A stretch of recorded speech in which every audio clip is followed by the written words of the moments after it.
The US and the EU have announced a plan to reduce European countries' dependence on Russian gas. At a joint news conference with EU Commission Chief Ursula von der Leyen, President Joe Biden promised the US would deliver more liquefied natural gas to Europe this year. He also said the current crisis is an opportunity to boost renewable energy sources. Let's hear what Joe Biden had to say earlier. We're coming together to reduce Europe's dependence on Russian energy. Putin has issued Russia's energy resources to coerce and manipulate its neighbors. That's how he's used it. He's used the profits to drive his war machine. This initiative focuses on two core issues. One, helping Europe reduce its dependency on Russian gas as quickly as possible. And secondly, reducing Europe's demand for gas overall. We're going to cross now to Brussels, where all of this has been happening, and we can speak to our bureau chief there, Alexandra von Namen.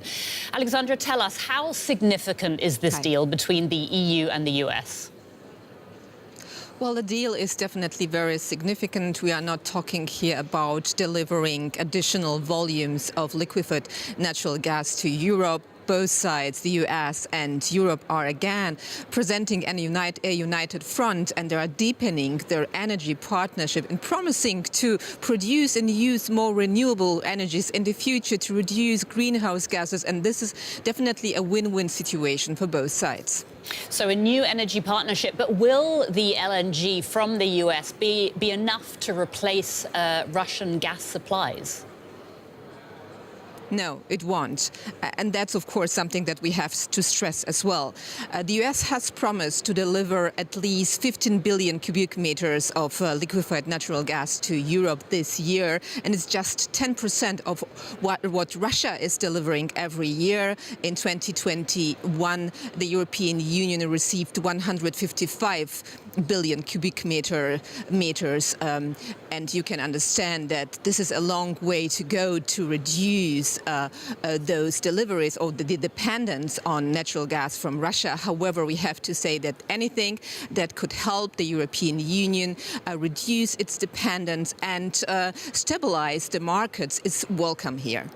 Now, we know that eastern member states, such as Poland, had been pushing for a complete boycott of Russian gas, yet Germany has blocked this move. Can you tell us more about that? Well, Germany is not the only country, the only member state blocking a total gas embargo, because it's also Austria, for example. But Germany is, of course, an economic powerhouse in Europe. And the Chancellor told us yesterday that it's just too early to decide on that, because Germany is still very dependent on Russian deliveries, and that it's important to diversify energy deliveries, but that is going to take time, and that is why Germany is saying a total natural gas embargo, it's not on the table right now. DW Brussels Bureau Chief Alexandra von Namen, thanks so much. The U.S. has agreed to rapidly boost shipments of liquefied natural gas, or LNG, to Europe this year as part of efforts to wean the continent off Russian fuel. The announcement came during President Joe Biden's visit to Brussels for a host of meetings on Russia. The Americans will offer an additional 15 billion cubic meters of LNG by year's end. Last year, they shipped 22 billion cubic meters to Europe. The EU hopes to replace two-thirds of Russian gas imports by year's end. Now, Germany is also racing to reduce its reliance on Russian fossil fuels.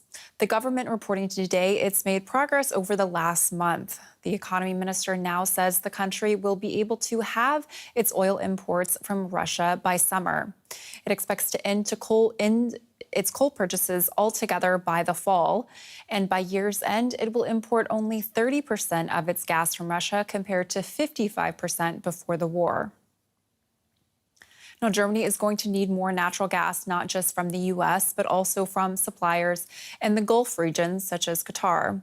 It's a country with enormous gas reserves, but a controversial record on human rights. Qatar is a top producer of liquefied natural gas, or LNG, seen as critical for Germany weaning itself off Russian imports. But the Gulf country is also well known for its stained human rights record. Rights groups criticize the exploitation of Qatar's 2 million migrant workers. The deaths of thousands of workers over the past decade have gone ignored by authorities. Modest labour reforms have reportedly stalled. Other reports point to restricted freedom of expression and the repression of women. As Germany frantically searches for new trade partners, should the country put human rights at the forefront of its trade relations? Against the background of German history, it's a very important topic. Everybody should think about this when buying products. Our constitution says human dignity is inviolable. That also counts for other countries from which we purchase products. Definitiv. Definitely. I think especially with globalization, which is increasing, we can't avoid the topic. Yeah, I think it's important, but it's difficult. We can see that with Habeck's visit to the UAE and the Gulf states. It's like choosing between the lesser of two evils. For Berlin, finding reliable energy from reliable partners is now a problem with no easy solution. So far, pragmatism prevails.